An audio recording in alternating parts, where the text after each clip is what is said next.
Engineer محمد علی مرزا، اگر وہ بھی میری آواز سن رہے ہیں یا جو لوگ ان کے قریب ہیں، ان کو علماء اہل سنت نے جواب دیے بھی ہیں اور یہ بھی کہا ہے کہ سامنے آئیں۔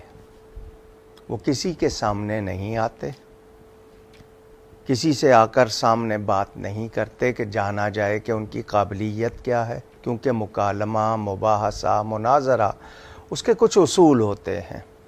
تو یہ شخص سوشل میڈیا کا فائدہ اٹھا کر اپنی کچھار میں بیٹھ کے باتیں کر رہے ہیں۔ ان کو دعوت دی گئی آئیں، وہ آتے نہیں ہیں۔ جو وہ باتیں کر رہے ہیں ان کو لگام دینے والا کوئی نہیں ہے۔ جواب دینے والوں کو لوگ کہہ دیتے ہیں کہ جی یہ فرقہ واریت پھیلا رہے ہیں، یہ تشدد کر رہے ہیں، لیکن جو شخص بیماری پھیلا رہا ہے اس کو پکڑیں، تو یا تو اس کو بٹھائیں علماء کے سامنے، پتہ لگ جائے، دودھ کا دودھ اور پانی کا پانی ہو جائے۔ وہ آتا نہیں ہے، اس کو پتہ ہے کہ وہ سامنا نہیں کر سکتا، علمی قابلیت نہیں ہے اتنی، صرف شور مچا رہا ہے۔ صرف علماء کو کہتے ہیں کہ جی آپ جواب دیں، تو ایسے شخص کے بارے میں، اس کو کہتے ہیں نا جو لاتوں کے بھوت ہوتے ہیں، وہ باتوں سے نہیں مانتے۔ تو یہ شخص شاید کسی سے بات نہیں کرنا چاہتا، صرف شور کرنا چاہتا ہے۔ جس طرح دوسروں کا طریقہ ہے کہ وہ شر پھیلاتے ہیں، ہم جواب دیتے ہیں، جواب کو خاطر میں نہیں لاتے، اپنا وہی طوطے کی طرح رٹا لگاتے رہتے ہیں۔ تو صرف اس طرح اعتراض کرنا یہ بھی درست نہیں ہے۔ ہاں وہ آئے سامنے بات کرے۔ کئی علماء نے سوشل میڈیا پر جواب دیے ہیں، اس کو چیلنج بھی کیا ہے، اب اگلا نہیں آ رہا، تو کیا ہم لوگ کوئی غلط راستہ اختیار کریں؟ یہ تو ہمارا طریقہ نہیں ہے۔ تو واضح رہے کہ اس کے بارے میں جو سننے والے، جن کو پتہ چل رہا ہے، اول تو سننا نہیں چاہیے۔ اب یہاں میں کہوں گا تو میرے کالج پڑھنے والے، یونیورسٹی پڑھنے والے سارے وہ کہیں گے دیکھو مولانا صاحب، اب دنیا ترقی کر گئی ہے، اتنی باتیں پہلے چل جاتی تھیں، اب نہیں چلیں گی، اب لوگوں کو سمجھ آ گئی ہے۔ وَأَعْتَدْنَا لِلْكَافِرِينَ عَذَابًا مُهِينًا، اور اللہ تعالیٰ نے ایسے کافروں کے لیے ذلیل و خوار کر دینے والا عذاب تیار کر رکھا ہے، وَلِعَوْذُ بِاللَّهِ تعالیٰ۔ اچھا یہ جب آتا ہے نا والکافرین، لوگ بڑے بے فکر ہو جاتے ہیں، اچھا ہے تے کافروں دے بارے چ سانوں تے نہیں کیا جا رہا ہے۔ اب کیا کریں جی ہم؟ پنجابی میں تو تراوی سے وی تراویاں بن جاندیاں نے، ان جاہلوں کا کیا کریں؟ تو قرآن میں اور عربی لنگوسٹک میں کفر کا صرف مطلب یہ نہیں ہوتا جو نان مسلم ہم لیتے ہیں۔ کفر کہتے ہیں انکار کو، کفر کہتے ہیں ناشکری کو۔ جو غیر مسلم ہے اس کو ہم کافر کیوں کہتے ہیں؟ کہ اس نے اللہ کے نبی کا انکار کیا۔ مسلمان بھی کافر ہو سکتا ہے، کس طرح؟ صحیح مسلم میں حدیث ہے، بندے کے کفر اور ایمان کے درمیان فرق نماز ہے۔ تو اللہ کے فضل سے، بلکہ کہنا چاہیے اللہ کے غضب سے، پاکستان کے مسلمانوں کی اکثریت کافر ہے۔ عقیدے میں ہم مسلمان مانتے ہیں، عملاً کافر ہے، کیونکہ نماز چھوڑ رہے ہیں،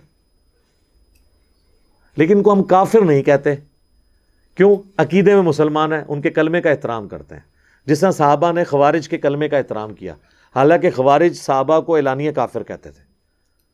یہ ہم نے صحابہ کا فہم لیا ہے کہ اگر کسی میں کوئی کفر کی بات بھی پائی جائے اور وہ آپ کا اہل قبلہ اور اہل کلمہ ہے، آپ اس کی تکفیر نہیں کریں گے، ورنہ دعوت کا دروازہ بند ہو جائے گا۔ ایک بڑا یہ خارجیوں کی اپروچ ہے کہ آپ کلمہ گو کو کافر کہنا شروع کرتے ہیں، جس طرح ہمارے یہاں پہ کئی جماعتیں ہیں جو خوارج والا کام کر رہی ہیں، دوسروں کی تکفیر کرتی ہیں۔ اس ایشو کو سمجھنے کی ضرورت ہے۔ بہرحال عربی میں کفر کہتے ہیں ناشکری کو، انکار کو۔ اچھا غیر مسلم بھی ناشکرہ اس لیے ہوتا ہے کہ اس نے اللہ کی دعوت کو قبول نہیں کیا، پیغمبر کی قدر نہیں کی، تو ناشکرہ ہے۔ جس اللہ نے اس کو پیدا کیا وہ اس کی عبادت نہیں کرتا، وہ ناشکرہ ہے۔ تو اگر ایک کافر اللہ کی عبادت نہ کر کے ناشکرہ ہے، تو مسلمان عبادت نہ کر کے شکر گزار ہے؟ اگر آپ مجھ سے پوچھیں تو وہ بڑا مجرم ہے۔ جو بندہ ریگستان میں پیاسا مر جائے اس پہ کم ترس آئے گا آپ کو، لیکن جو دریا کے کنارے پیاسا مر جائے اس پہ زیادہ ترس آئے گا کہ ظالم تجھے پتہ ہی نہیں دریا تیرے سامنے سے گزر رہا تھا، تیرے گھر میں قرآن موجود تھا اور تو شرک پہ مر گیا۔ چلو جس تک قرآن کی دعوت نہیں پہنچی اس کا معاملہ تو اللہ کے سپرد، تو کیوں بدبختی میں مر گیا؟ تو یہ بھی کفر ہے۔ کفر کہتے ہیں ناشکری کو. لہٰذا قرآن پڑھتے ہوئے جب بھی یہ ذکر ہے نا کفر کا, تو یہ آپ نے اس کا ترجمے سے فوراً جو ہے وہ ٹرمپ یا مودی کو ذہن میں نہیں لے آنا. اس میں حافظہ اللہ, آیت اللہ, مدہ ذلہ, دامت برکاتہم عالیہ بھی آ رہے ہوں گے, ڈپینڈنگ اپان دا سچویشن. ظاہر ہے جی, ایک بندہ کہتا ہے جی میں عالم دین ہوں, اور آپ اسے کہتے ہیں قرآن میں یہ لکھا ہے, اور وہ کہتا ہے جی جاؤ پہلے ڈگری لے کے آؤ, میں نہیں مانتا تمہاری بات. آپ کے بخاری میں یہ لکھا ہے, آپ کے نہیں مان. میں نے کئی بار ایک واقعہ سنا ہے, ہمارے ایک بھائی انہوں نے حنفیوں کی مسجد میں ایک نماز پڑھی, دیوبندی یا بریلوی کسی ایک مکتب فکر کی مسجد تھی, اور وہ جو امام صاحب تھے نا انہوں نے اپنے ساتھ وہ ایک ڈیسک رکھا ہوا تھا, جس وہ ڈیسک رکھے ہوتے ہیں نا عموماً, جس کے نیچے چھوٹا سا تالا بھی لگا ہوتا ہے, اور اس پہ وہ رکھ کے بچوں کو پڑھاتے ہیں. تو اس ڈیسک کے اوپر انہوں نے مسلم شریف رکھی ہوئی تھی. اچھا, مقتدی تو کتنے روب کھا رہے ہوں گے کہ صحیح مسلم پڑھی ہوئی ہے. تو وہ نماز پڑھ کے جب فارغ ہوئے نا, تو انہوں نے امام صاحب سے کہا کہ میں نے آپ سے ایک سوال کرنا ہے کہ ابھی بھی آپ نے جو ہمیں نماز پڑھائی ہے نا وہ اس طریقے کے مطابق نہیں ہے جو آپ کے ڈیسک پہ کتاب رکھی ہے اس کے اندر لکھا ہوا ہے. ہائے ہائے ہائے, چھکا ہے کہ نہیں؟ کتنا بڑا چھکا ہے کہ جو کتاب اس نے ادب کے ساتھ سامنے رکھی ہوئی ہے اس کتاب کے پاس کھڑے ہو کے وہ نماز پڑھی ہے جو اس طریقے سے ہٹ کے ہے جو اس کتاب کے اندر ہے. اب اس کا جواب تو یہ ہونا چاہیے کہ بیٹا بتائیں مجھے کہاں میں نے غلطی کی ہے, اور ایڈے ہی سادے ہو تسی. وہ سر وہ فزکس اور میتھ دا پروفیسر ہوتا ہے جہاں کہنا بیٹا دسو غلطی کتنے ہوئی ہے, میں ہنے توبہ کرنا, اور تمہیں اینڈ تے بولے گا تھینک یو, اے بولے گا پھینک دیو. پھر کہتے ہیں عزت نہیں لوگ کرتے. عزت کیوں کریں؟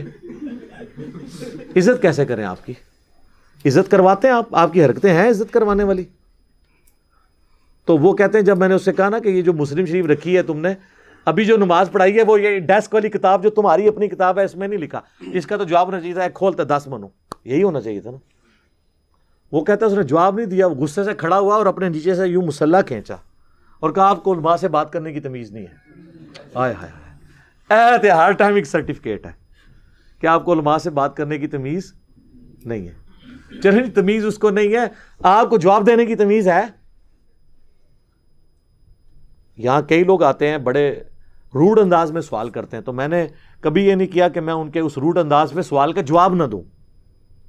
ہاں یہ ہو سکتا ہے کہ میں کسی کو تھوڑا گائیڈ کروں کہ یار اس کو یوں نہیں یوں یہ چیز ہے, لیکن جواب ضرور دوں گا کیونکہ اس سے میری آخرت جڑی ہوئی ہے.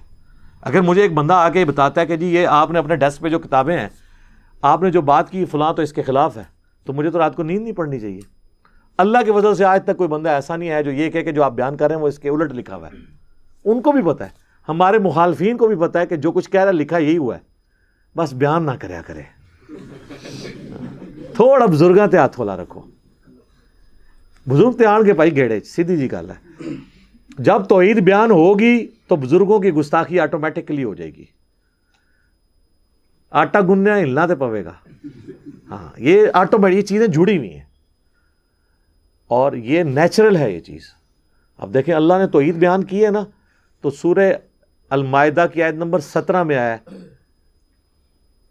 اللہ تعالیٰ فرماتا ہے وہ لوگ کفر کر رہے ہیں جو عیسیٰ ابن مریم کو اللہ کلیم کر رہے ہیں, اور اللہ تعالیٰ فرما رہا ہے کہ کوئی اللہ کا کیا بگاڑ لے گا کہ اگر اللہ عیسیٰ ابن مریم کو, ان کی ماں کو, اور جتنے زمین میں آباد ہیں ان سب کو موت دے دے, اللہ کا کوئی کیا بگاڑ سکتا ہے؟ تو مجھے بتائیں حضرت عیسیٰ کا کیا قصور تھا؟ عقیدہ بد عقیدگی تو عیسائیوں کی تھی, لیکن اللہ نے کہا بات میں کھول کے بیان کروں گا کہ عیسیٰ کو اگر میں موت دے سکتا ہوں تو وہ رب نہیں ہے, رب میں ہی ہوں. تو رب کو اپنی توحید بیان کرنے کے لیے عیسیٰ ابن مریم کا حوالہ بھی دینا پڑا, جو شاید آپ کی نظر میں گستاخی ہو.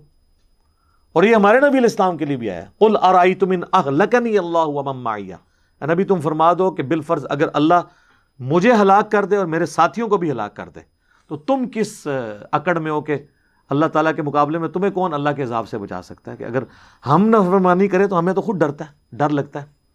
قل انی اخاف ان عصیت ربی عذاب یوم عظیم, یہ آیت 3 دفعہ آئی ہے سورۃ الانعام میں, سورہ زمر میں اور سورہ یونس میں. اے نبی تم فرماؤ کہ مجھے بھی اس بات کا ڈر ہے کہ اگر میں نے بھی اپنے رب کی نافرمانی کی, اور یہ سمجھانے کے لیے بالفرض, تو بڑے دن کا عذاب مجھے بھی آ پکڑے گا. آپ یہ بیان کر کے دیکھیں. یہ آپ کسی مفتی کسی عالم کے بارے میں نہیں کہہ سکتے کہ یہ جو مولوی تقریر کر رہا ہے نا، اگر اس نے بھی اللہ کی نافرمانی کی نا تو اس کو بھی عذاب ہوگا. یہ کوئی بات ہی نہیں اپنے بارے میں کرنے دے گا. اتنے وہ کہتے ہیں کس طرح کر سکتے ہیں تے پہنچے انہیں تے لے کے جانا ہے نال سانو. تو نال لے کے جا رہے ہوں گے تو میں بھی پیچھے ہی تکا مار رہا ہوں گا. جنت ہی نہیں لے کے جا رہے ہوں گے. تو اللہ تعالیٰ ان کے شر سے بچائے.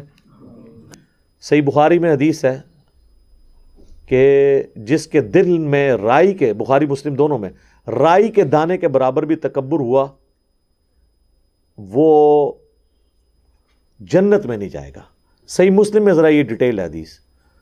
تو ایک صحابی نے عرض کی، مسلم شریف کے الفاظ ہیں کہ بعض اوقات انسان کی خواہش ہوتی ہے کہ اس کے کپڑے اچھے ہوں، اس کا لباس جوتیاں اچھی ہوں. کیا یہ تکبر ہے؟ اللہ کے نبی علیہ السلام. تو آپ صلی اللہ علیہ وآلہ وسلم نے فرمایا یہ تکبر نہیں ہے. تکبر یہ ہے کہ تم حق بات سے اناد کرو، یعنی پتہ چل جائے یہ صحیح ہے لیکن اسے قبول کرنے کے لیے تیار نہ ہو. یہ ہے تکبر. اور دوسروں کو حقیر جانو. ایک بندہ مہنگا لباس پہنتا ہے، شوق سے پہنے، لیکن اس کی بنیاد پہ کسی کم تر لباس والے کی تحقیر نہیں کر سکتا، اس پہ اپنا روب نہیں ڈال سکتا. مسجد میں آئے گا تو وہ ایک پھٹے پرانے کپڑوں والا اگر اس کے ساتھ کھڑا ہے تو اس نے اپنی صف میں جگہ بھی نہیں بدلنی. یہ اس کے دل میں خیال نہ آئے. اس کو غریب بھی اللہ نے بنایا، تجھے امیر بھی اللہ نے بنایا، اس میں تیرا کون سا کمال ہے؟ تجھے دے کے آزما لیا، اس سے لے کے آزما لیا. وہ تو کامیاب ہو گیا کہ آ کے کھڑا ہو گیا، اور تجھے دے کے آزمایا تو ناکام ہو گیا، تو نفرت کرتا ہے. اور اکثر تو مالدار لوگ مسجد میں آ کے نماز ہی نہیں پڑھتے، تو ناکام ہو گیا. تو نبی علیہ السلام نے فرمایا کہ یہ تکبر نہیں، بلکہ تکبر یہ ہے کہ تم حق بات سے اناد کرو، یعنی حق بات کو ٹھکرا دو اور دوسروں کو حقیر جانو. اور اس میں یہ بھی الفاظ ہیں کہ اللہ بھی خوبصورت ہے اور خوبصورتی کو پسند فرماتا ہے. تکبر یہ نہیں کہ تم اچھا لباس پہنو یا اچھے دکھو، بلکہ تکبر یہ ہے کہ تم حق بات سے اناد کرو، نفرت کرو، چھوڑ دو اسے. چاہے یہ کہہ کے ہی چھوڑ دو کہ بزرگوں کو نہیں تھا پتا کہ قرآن بخاری مسلم میں کیا لکھا ہوا ہے، اور بزرگوں نے چھٹ تنوں پتا لگ گیا نا، تو عمل کر.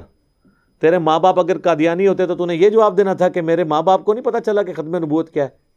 یہ تو نے علمی روش اختیار کرنی تھی، جی علمی کرنی تھی.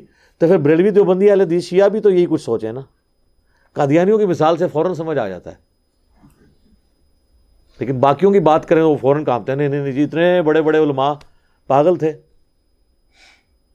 اور اس طرح کہہ کے وہ جان چھڑاتے. تو یہ حق بات سے اناد کرتے ہیں، یہ ہے متکبرین. اللہم لا تجعلنا منہم، آمین.